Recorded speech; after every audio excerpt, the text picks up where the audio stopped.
Great Mother, brave to stand her ground and oppose others, creator of life and disobedience. If you came here for the knowledge, you came to the right place. Call her name, Lilith. Her first appearance is in Sumerian epic poem Gilgamesh, as a demon is banished by Gilgamesh. On a terracotta plate from same era, she is depicted naked with bird wings, horns and taloned feet. She was believed to steal children. By the biblical times, Lilith have become a byword for night demons, living in desolate places.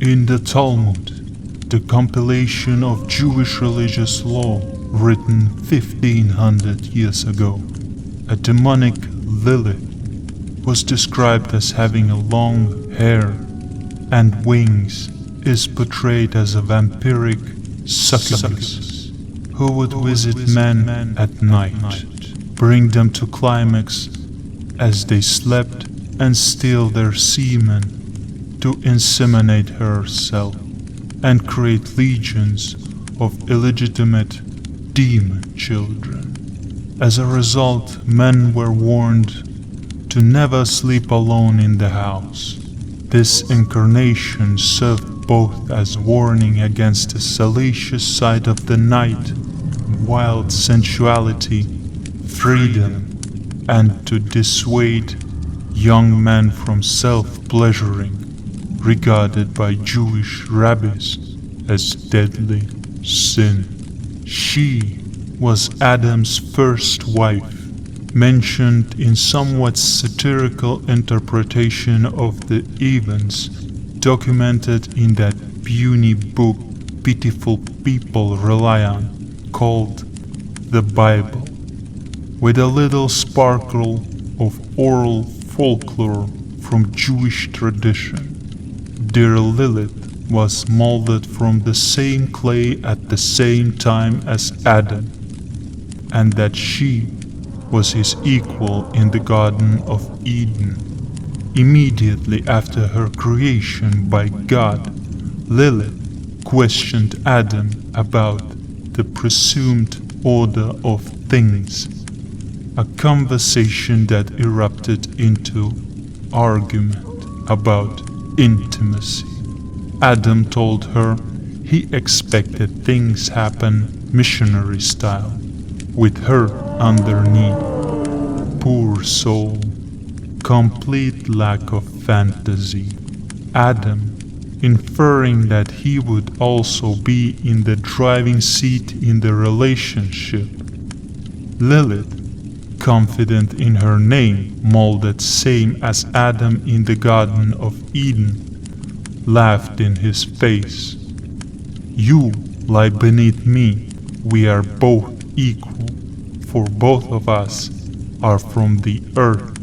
The argument escalated, ending with Lilith using God's name in anger and flying off into the night. Furious Adam, a fool unable to deal with his weakness and lack of stoicism, prayed to God for help, and God, Almighty, who sees and hears everything, ordered 3 of his angels, his loyal retrievers, Senoi, Sansenoi, and Semangeloth, to give chase.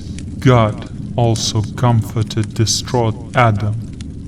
A God created a man in his own image, a man who had a tantrum because he was unable to comprehend a woman. God said threateningly, if she wants to return, all the better.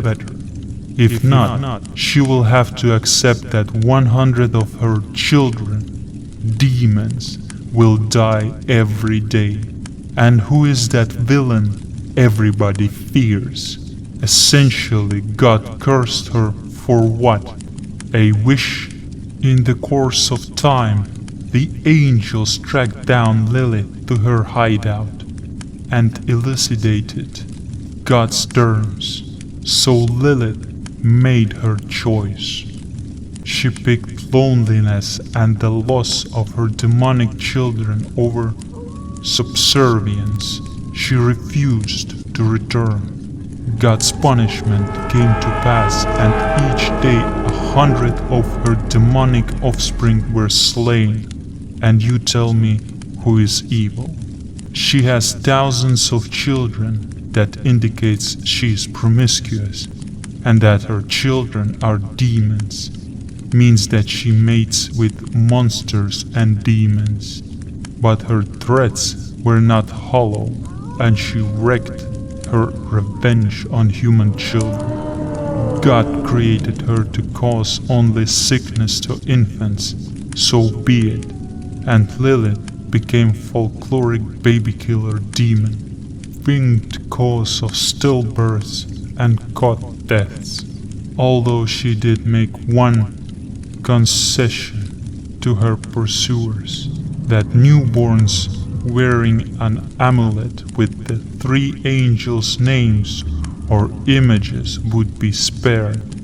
Oh, my dear Lilith, still being a good soul. And you think he sees that? Lilith, my girl, she was too much for Adam. Later he married meeker wife, Eve, created from his rib. He, a pathetic fool. Through times, Lilith was imagined worse with every interpretation just because she was rebellious to follow her wish. A woman desiring sexual equality only to get punished for it.